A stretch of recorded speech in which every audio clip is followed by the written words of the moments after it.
Bismillahirrahmanirrahim. Assalamualaikum warahmatullahi wabarakatuh.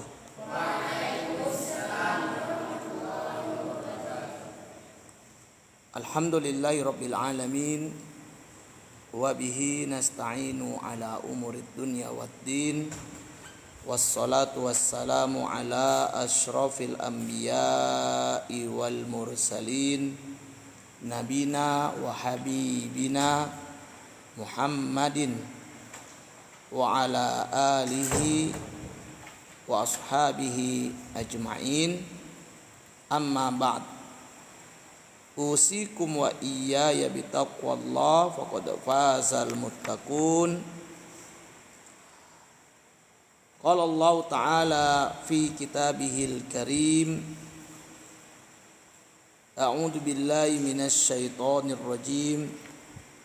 Ya ayyuhalladzina amanu taqullaha haqqa tuqatih wa la tamutunna illa wa antum muslimun.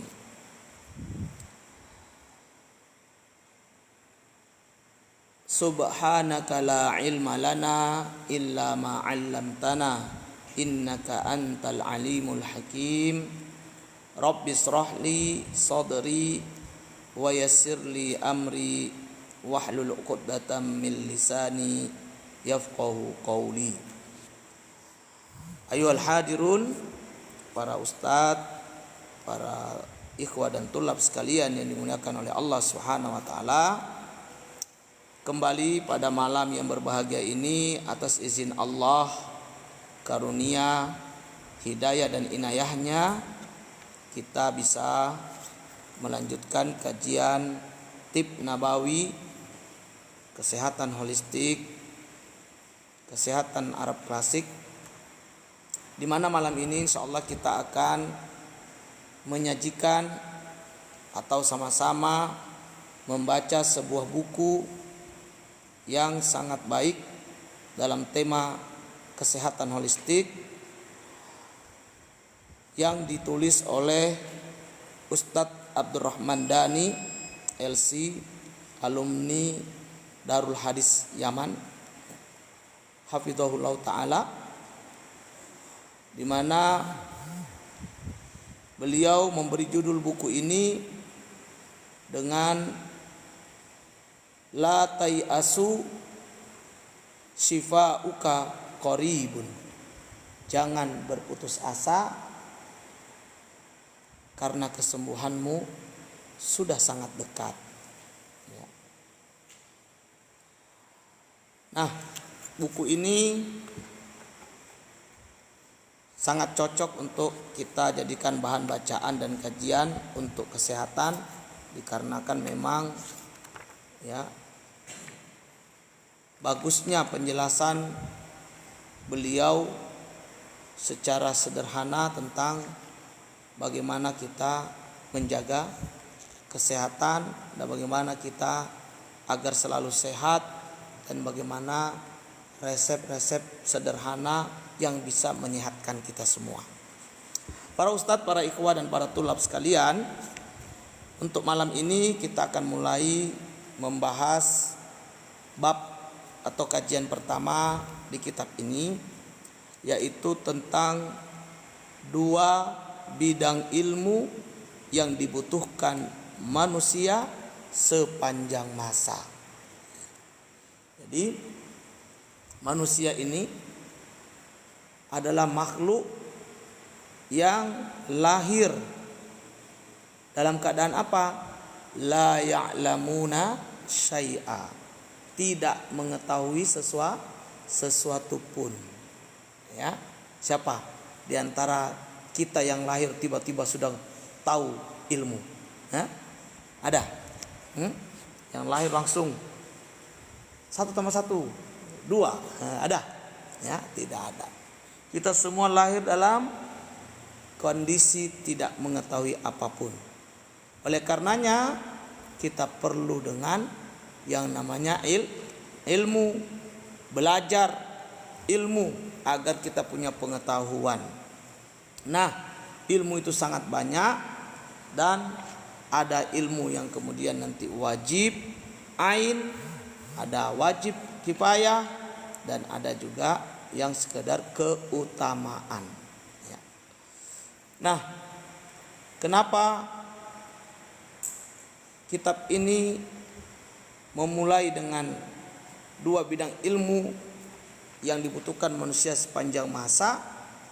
Karena memang dua ilmu ini sangat perlu dan harus dimiliki oleh manusia untuk kehidupan yang seimbang, kehidupan yang baik.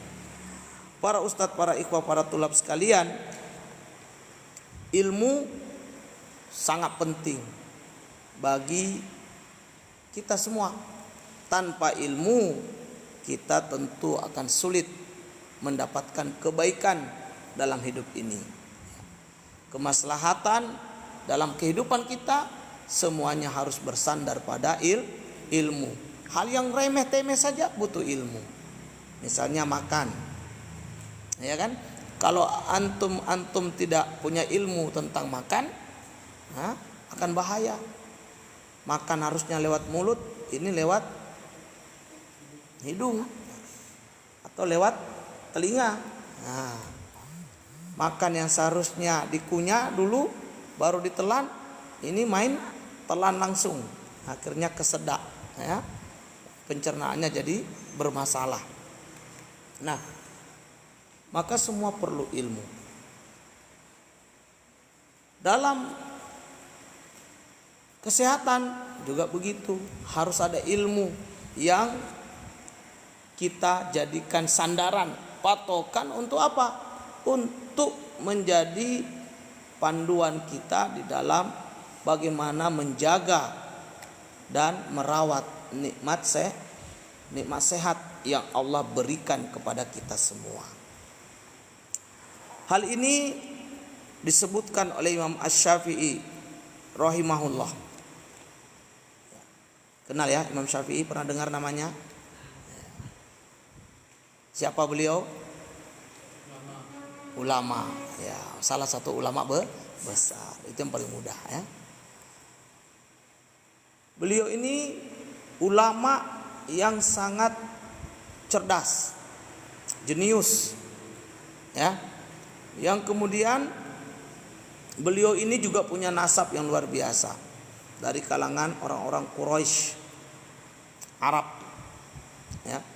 Kemudian beliau juga seorang imam faqih, ya, ahli hadis dan ahli fikih, hafal Quran di usia belia. Ada yang mengatakan 7 tahun sudah hafal Quran, ada yang mengatakan 9 tahun. Beliau bahkan ketika akan berguru kepada gurunya Imam Malik rahimahullah ta'ala, ketika saat itu Imam Malik mempersyaratkan bagi murid yang ingin belajar kepada beliau itu harus menghafal kitab yang beliau tulis, yaitu Al-Muwatta, yang berisi beberapa ratus hadis Nabi Muhammad SAW. Ternyata Imam Syafi'i ketika minta izin untuk belajar ke Imam Malik dan disampaikan kepada beliau bahwa kalau mau belajar harus sudah hafal Muwatta, maka kata Imam Syafi'i rahimahullah apa? Al-Muwatta sudah ada di sini. Nah, itu baru hebat, itu baru jenius, ya. Murid-murid sekarang datang belajar ke ustadznya, jangankan membaca tulisan ustadznya, ya kan? Baca Quran saja belum bisa, masih nol, ya kan? Tapi sudah mau belajar ilmu yang banyak. Ternyata kalau kita lihat para ulama-ulama kita dahulu, mereka selalu memulai belajar itu dengan apa? Belajar Al-Quran terlebih dahulu, sebelum mempelajari ilmu-ilmu yang lain. Hari ini kita, ya, pendidikan kita secara umum di negeri kita itu sibuk belajar 3 hal: membaca, menghitung, menulis, ya. Akhirnya ya kualitas lulusannya begitu-begitu. Ya. Nah, mulai dari Al-Quran.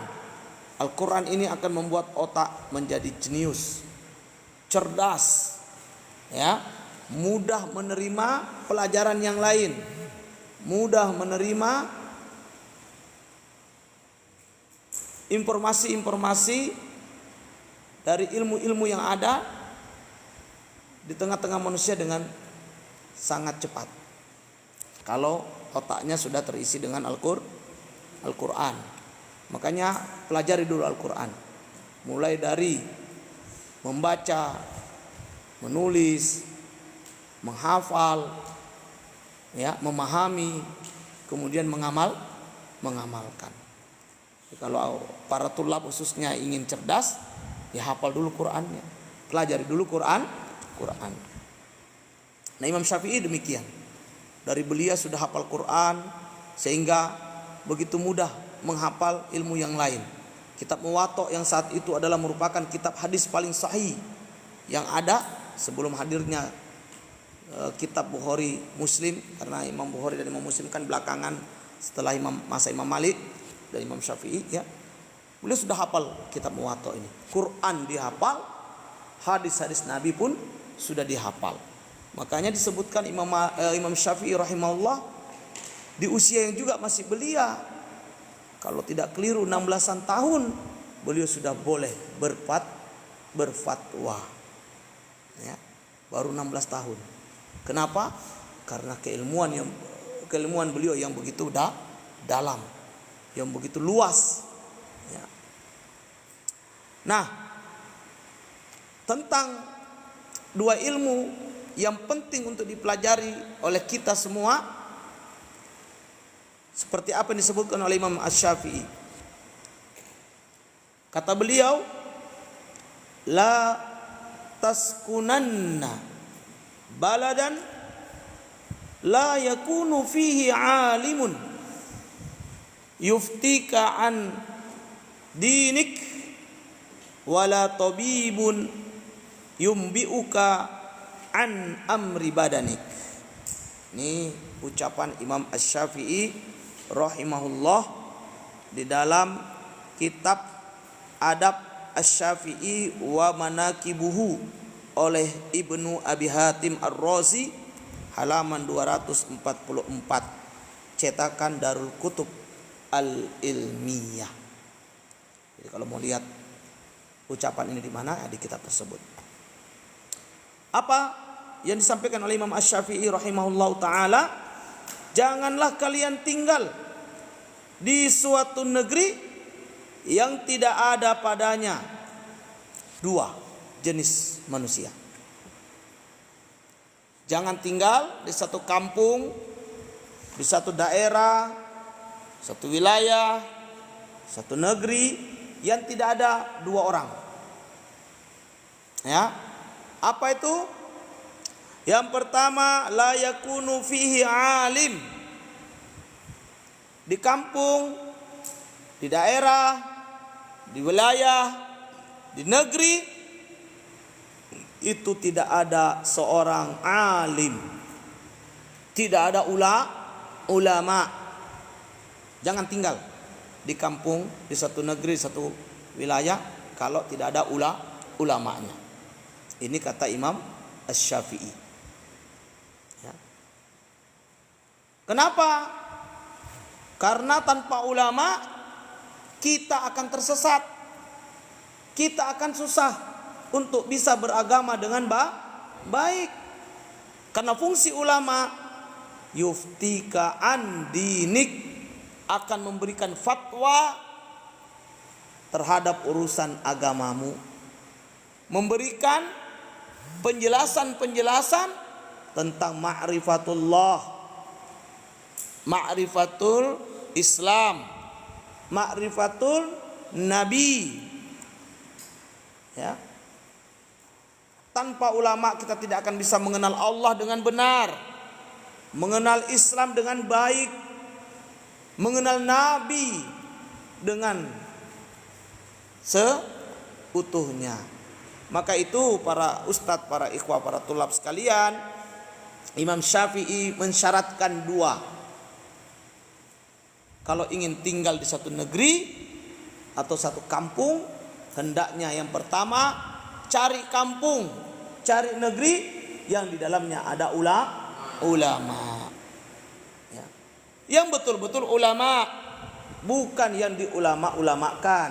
Karena ada juga yang cuma diulama-ulamakan, hanya karena sudah berpeci sedikit sudah jadi ulama pula. Hanya pernah berjenggot sedikit sudah jadi ustadz pula, ya kan? Ulama ini adalah orang yang faham ilmu Islam dengan baik, dengan luas. Ya. Apalagi kalau ingin berfatwa, artinya apa? Dia harus sudah sampai level mujtahid.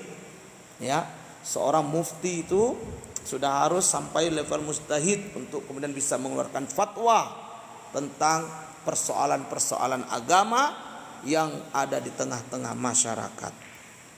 Ini yang pertama. Jadi kalau begitu, ilmu yang penting dan dibutuhkan sepanjang masa yang pertama, kalau berdasarkan ucapan Imam Asy-Syafi'i rahimahullah ta'ala, ini apa? Ilmu agama. Itu sangat dibutuhkan sepanjang masa, sepanjang hayat.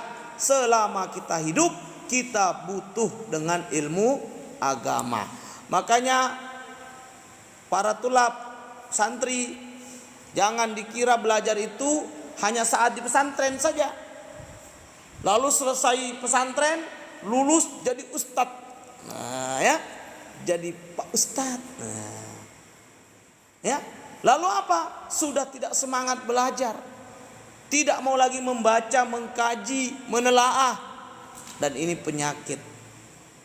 Sebagian besar alumni pesantren maupun pondok maupun lembaga-lembaga pendidikan Islam merasa kalau sudah pesantren, sudah mondok, sudah belajar di lembaga pendidikan Islam, lalu menelaah, mengkaji, membaca kitab-kitab ulama itu sudah tidak menarik baginya, karena merasa sudah cukup ilmu. Wal iyadu billah, ini musibah bagi talib khususnya dan kaum muslimin secara umum yang merasa cukup ilmunya sehingga malas membaca, malas mengulang kaji, malas hadir di majelis-majelis ilmu, pertanda orang itu sedang terkena musibah tapi tidak merasa. Musibah apa? Futur. Ya, penyakit para dai, penyakit para aktivis, penyakit para tulab. Futur. Apa itu futur? Berhenti setelah tadinya semangat, menjadi malas setelah tadinya rajin, tidak mau lagi setelah tadinya istiqomah. Ini berbahaya. Ya. Imma sebabnya terlalu sibuk dengan pekerjaan-pekerjaan duniawi, wa imma terlalu sibuk dengan bisnis mencari peng, wa imma sibuk dengan nongkrong-nongkrong yang tidak jelas tujuan dan maksudnya. Dan yang lebih berbahaya dari itu apa? Merasa tidak butuh kepada ilmu. Apalagi misalnya dianggapnya ustadznya masih belum bisa, belum pantas mengajar. Nah, ini bahaya. Muncul bibit-bibit kesombongan yang tidak disadari. Dan ingat, sombong itu tidak ada tempat kembalinya kecuali neraka. Ya, karena sombong ini berbahaya. Dan banyak terjadi pada pemuda-pemuda kita hari ini. Baru belajar 1-2 tahun, 1-2 ustadz, 1-2 majelis ilmu, lalu tiba-tiba selamat dari kejahiliahan, tapi jatuh kepada sifat kesombongan. Hati-hati. Maka teruslah belajar, teruslah mengkaji, membaca, menelaah agar ilmu ini berkembang, agar ilmu kita ini terus meluas, sehingga kita tidak menjadi orang yang kaku, yang kemudian menjadi orang yang hanya menganggap dirinya yang paling benar, menganggap dirinya sudah level ulama, padahal baru tuwailib. Jangankan talib, tuwailib pun masih belum standar. Nah, ini para ustadz, para ikhwah, para tulab sekalian perlu untuk kita perhatikan. Jadi Imam Syafi'i mensyaratkan kalau mau tinggal di satu negeri apa? La taskunanna baladan, jangan kamu tinggal di satu negeri la yakunu fihi alim, yang di dalamnya tidak didapatkan seorang alim, ulama, yuftika an dinik, yang bisa memberi fatwa kepadamu tentang agamamu. Yang kedua kata beliau, wala tabibun yumbiuka an amri badanik, jangan pula tinggal di satu negeri yang tidak ada di dalamnya tipe yang kedua. Orang yang kedua itu apa? Siapa? Mereka atau orang itu adalah tabibun, seorang ahli pengobatan, seorang tabib, kalau sekarang disebut dokter, yang paham tentang ilmu kesehatan, paham tentang ilmu penyakit dan penawarnya. Yang mana tabib ini, ahli pengobatan ini, dokter ini akan membantumu, yumbiuka an amri badanik, dia akan menjelaskan kepadamu tentang perkara badanmu, tentang informasi-informasi terkait kesehatan tubuhmu. Nah, ini dua syarat untuk tinggal di satu negeri dari Imam Asy-Syafi'i rahimahullah. Agar apa? Agar hidup kita seimbang. Ada ulama, maka agama kita selamat. Ada dokter, ada tabib, maka badan kita pun sehat, insya Allah. Maka itu para ustadz, para ikhwah, para tulab sekalian, dari sini kita dapat kesimpulan sederhana bahwa dua ilmu yang dimaksudkan, yang dibutuhkan oleh manusia sepanjang masa itu apa? Yang pertama, ilmu agama, ilmu tentang Allah, tentang Islam, tentang Rasul Muhammad sallallahu alaihi wasallam. Ilmu tentang rukun iman yang 6, yang hari ini banyak generasi muda tidak tahu lagi rukun iman itu. Jangankan berapanya, jangankan disebut apa saja, berapa saja kadang-kadang bingung. Ilmu tentang rukun Islam juga banyak anak-anak muda hari ini sudah tidak tahu apa itu rukun Islam. Bahkan berani melanggar rukun Islam, meninggalkannya, tidak mengerjakannya.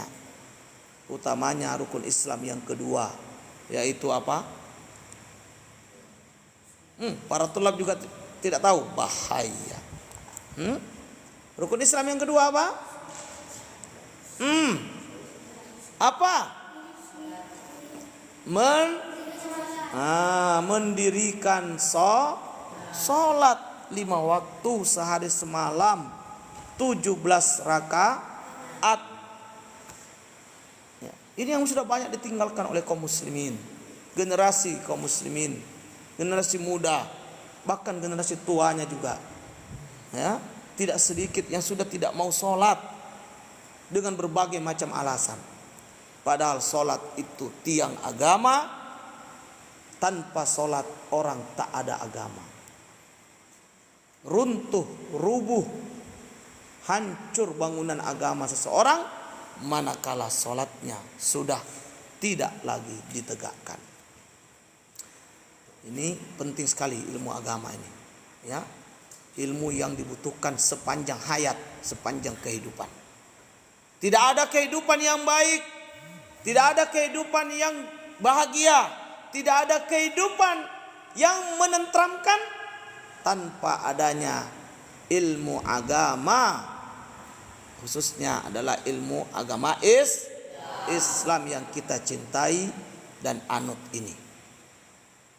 Yang kedua, ilmu yang penting sepanjang masa harus ada di tengah-tengah kita adalah ilmu tentang pengobatan. Karena ilmu yang pertama itu adalah ilmu yang akan memperbaiki ruhani kita, jiwa kita, masalah kalbu kita. Sementara yang kedua itu adalah ilmu yang akan memperbaiki tentang fisik, badan dan tubuh kita. Sehingga kalau dua-duanya ada ilmu yang memperbaiki jiwa, ruhani, akal dan hati, kemudian ada ilmu yang memperbaiki fisik, organ tubuh, ya, badan kita, maka hidup ini benar-benar nikmat, seimbang, sehat. Sehat jasmani dan sehat rohani. Ini kan nikmat yang paling luar biasa. Semua orang pengen seperti itu. Para ustadz, para tulab, para ikhwas sekalian. Karena apa? Di dalam Al-Quran disebutkan bahwa penyakit itu cuma dua. Ya. Pertama, penyakit badan. Yang kedua, penyakit hati. Ya. Jadi penyakit cuma dua, penyakit badan dan penyakit hati. Kemudian penyakit hati dibagi lagi menjadi dua. Ada penyakit syubhat, yaitu terdapat kerancuan dan keraguan dalam perkara agama. Dan yang kedua penyakit syahwat, yaitu hawa nafsu. Itulah kalau puasa Ramadan, di mana setan sudah dibelenggu, masih ada yang maksiat. Ketika ditanya, kok bisa ya? Ramadan itu kan setan dibelenggu, kok masih ada orang maksiat? Nah, maksiatnya bukan karena setan saja, tapi hawa nafsu, syahwat yang ada pada dirinya yang tidak terkontrol.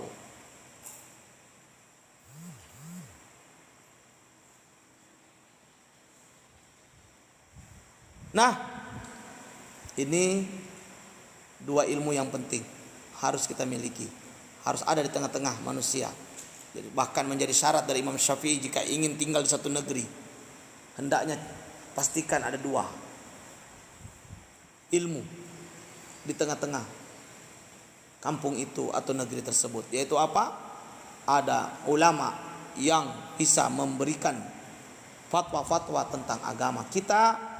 Dan yang kedua ada dokter, ada tabib, ada ahli pengobatan yang bisa membantu menjaga urusan-urusan badan kita, sehingga kita dapat terjauhkan dari dua jenis penyakit, yaitu penyakit badan dan penyakit hati, di mana ya kedua penyakit ini adalah